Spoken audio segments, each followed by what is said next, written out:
जय हिंद साथियों, मैं इरफान अंसारी और आप देख रहे हैं देशमत न्यूज। एक सकारात्मक सोच आपकी, आवाज हमारी। आज हमारे साथ शहर मालेगांव की मारूफ शख्सियत जनाब सलाम कुरैशी साहब मौजूद है, जो शहर मालेगांव में मुसारत चौक और कब्रस्तान बम ब्लास्ट के देखा जाए तो चश्मदीद गवाह है। लोगों के दिलों पर और जिगर पर जो जख्म लगे, इसके ये गवाह रहे हैं और इस हादसे को बहुत करीब से इन्होंने झेला भी है। आज हिंदुस्तान के जो कोर्ट्स कोर्ट है, इन्होंने मालेगांव के तमाम तमाम ही मुलजिमीन को बरी कर दिया है। जो कि पहले जो बेगुनाह थे उन्हें रिहा किया गया, जो फिर शक के दायरे में थे उन्हें भी आज रिहा कर दिया गया। तो आज हम जानना ये चाहेंगे सलाम कुरैशी साहब से कि शहर मालेगांव की जनता अब सोच क्या रही है, इसको अब किस चीज से उम्मीद है और इस फैसले से क्या ये खुश है या नहीं है। तो सलाम कुरैशी साहब, आपने इस हादसे को बहुत करीब से देखा है, लोगों के दर्द को समझा है और जाना है। तो आपने क्या महसूस किया इस फैसले के बाद? आप क्या संतुष्ट है इस फैसले से कोर्ट के? 2006 में शब बारात के रोज बम धमाका हुआ था बड़े कब्रिस्तान में और मुशारत चौक में। जी। जो मुशारत चौक में धमाका हुआ था वो मैंने बहुत करीब से देखा था कि लोगों के लाश के चितड़े उड़ते हुए देखा था। और जब मैं वहाँ मतलब मुशारत चौक में मतलब जगह पे जहाँ पे एक्सपोर्ट हुआ था, हम्म। तो मैं ऐसा देखा हूँ कि भाई क्या बोलूँ, अब मैं नहीं बोल सकता।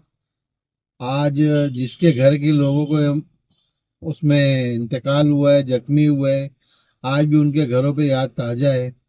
ये 2006 का बम धमाका था जिसमें कुछ लोग पकड़े गए थे, बाद में उनको रिहाई मिली। और उसके बाद मालेगांव में दूसरा बम धमाका 2008 में भिक्खू चौक में हुआ था, जिसके अंदर हमने ऐसा सुना कि फ्रीडम गाड़ी थी। फ्रीडम गाड़ी को उस वक्त के एटीएस के चीफ हेमंत करकरे साहब ने पकड़ा था। और वो गाड़ी भी कोई प्रज्ञा सिंह ठाकुर नाम की बीजेपी की एक एक्स एमपी की नाम पर थी गाड़ी।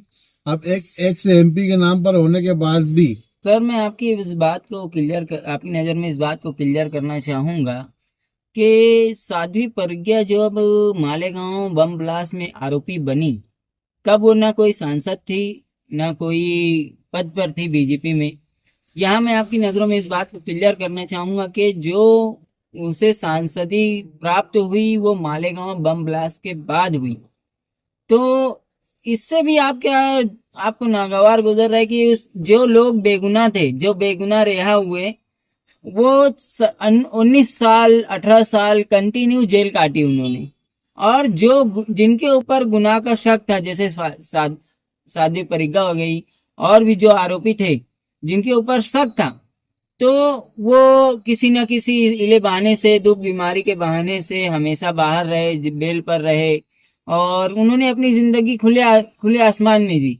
और जिन लोगों के ऊपर बेगुनाह आरोप लगे उन्हें भी बेइज्जत बरी किया गया, लेकिन वो कंटिन्यूअस उनके पावर ना होने की वजह से और उनका पॉलिटिकल लिंक ना होने की वजह से और क्या बोलते हैं, उनकी कोई सपोर्ट ना होने की वजह से उन्होंने कंटिन्यू 19 साल काटे। लेकिन जो आरोपी जो शक के दायरे में थे वो हम अभी तक के बाहर रहे भी और अब रिहा भी हो गए। इसके बारे में आपका क्या कहना है? इसके बारे में मेरे सिर्फ एक कहना है कि जो प्रज्ञा सिंह ठाकुर थी, बाद में आपने कहा एमपी बनी, मगर अगर मेरा जिस खानदान से ताल्लुक है वो खानदान से मेरा लगाव रहेगा, वो खानदान के लोग मेरे लिए बचाव का रास्ता करते रहेंगे।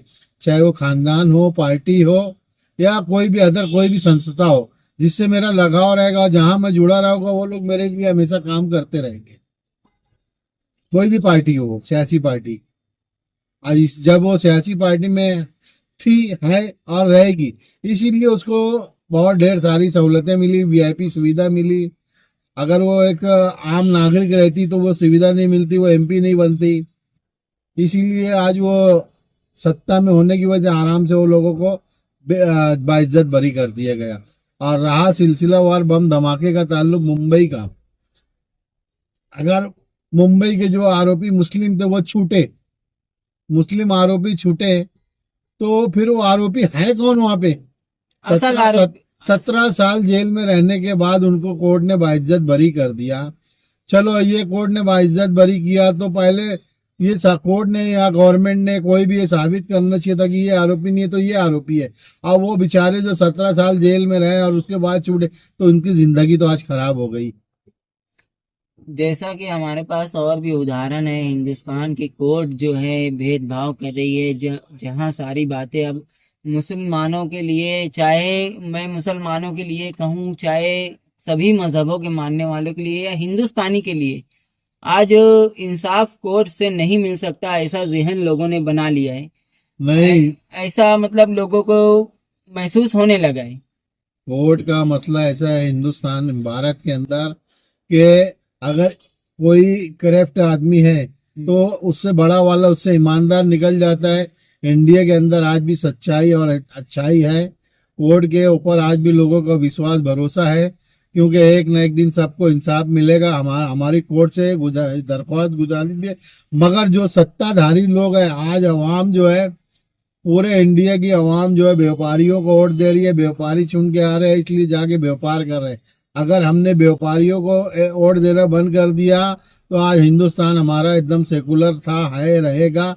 व्यापारी आने से सब बिजनेसमैन बन गए, सब चीज बिकते जा रही है। कोर्ट के कुछ लोग भी बिके होंगे हो सकता।